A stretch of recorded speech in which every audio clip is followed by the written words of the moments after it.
want to share the story of the heart and soul of Hawaiʻi. It's a story of love, loss, and healing. Did you know there are 8 major Hawaiian islands located in the middle of the Pacific Ocean?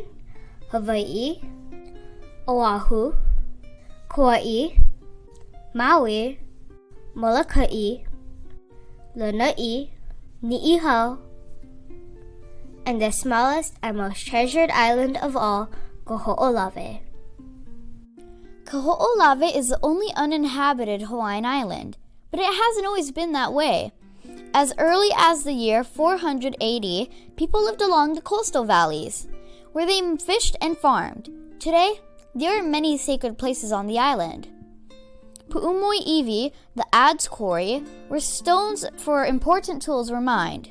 Many ancient petroglyphs that tell the stories of the souls of the people are there too. The beloved Wili Wili tree that has survived many years of destruction still remains there today. Pu'umo'aula Iki, the navigator's chair, where our ancestors or kapuna studied the stars and sea channels in preparation for long-distance navigation. There are also several koa or fishing shrines that were built to ensure fishing would be plentiful. There are skies on Kaho'olawe as well, like a giant crater in the ground called Sailor's Hat, where the U.S. Navy used 1,500 tons of TNT in an explosive effects test, and miles of deep red hardpan from years of animal overgrazing.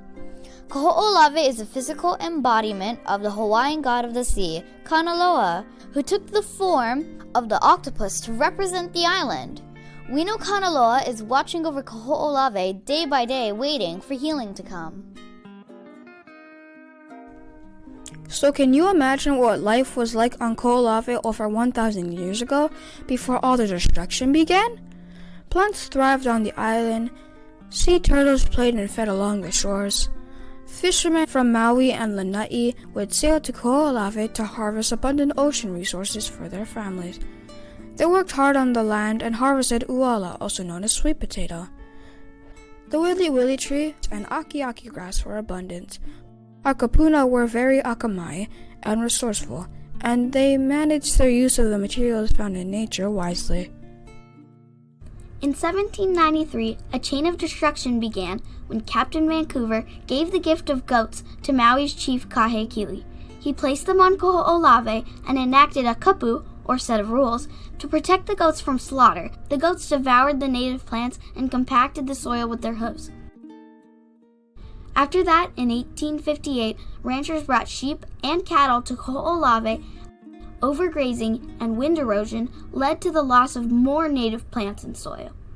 The invasive tree known as keawe was introduced. It quickly destroyed the remaining native plants and leached the soil of precious fresh water. On December 7, 1941, the Japanese bombed the U.S. naval base at Pearl Harbor, and the Navy took possession of Kaho'olawe. They made all the people leave and restricted access to the island so they could use the island for training and bombing practice.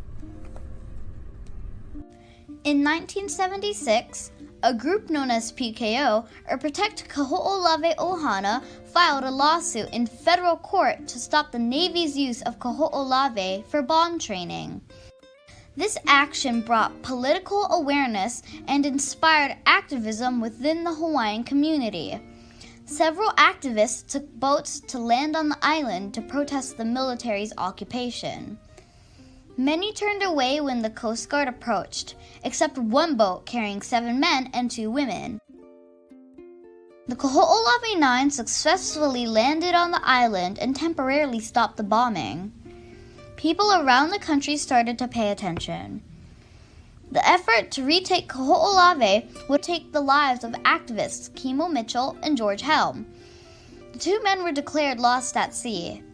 Today, their gravesites on Kaho'olawe are a reminder of the sacrifices they made to restore the island for the Hawaiian Ohana. In 1990, President Bush ordered an end to live fire training on the island.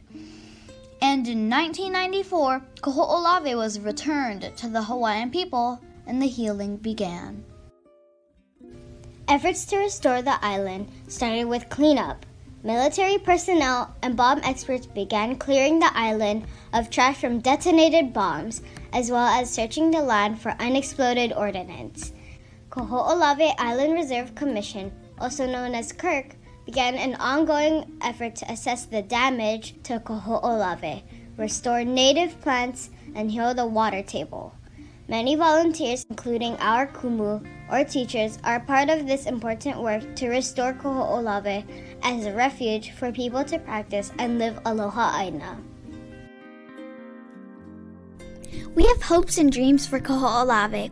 We want to restore the heart and soul of the island, our kupuna, and the Kaho'olawe ohana. We imagine a place of learning for Hawaiian people, for cultural education and training such as halau and navigation. We dream of a healthy island with native plants and animals, fresh water, and a thriving coral reef. We imagine Kaho'olawe as a place where Native Hawaiians can reconnect to Kanaloa, to regain a strengthened sense of belonging and connection to Hawaii.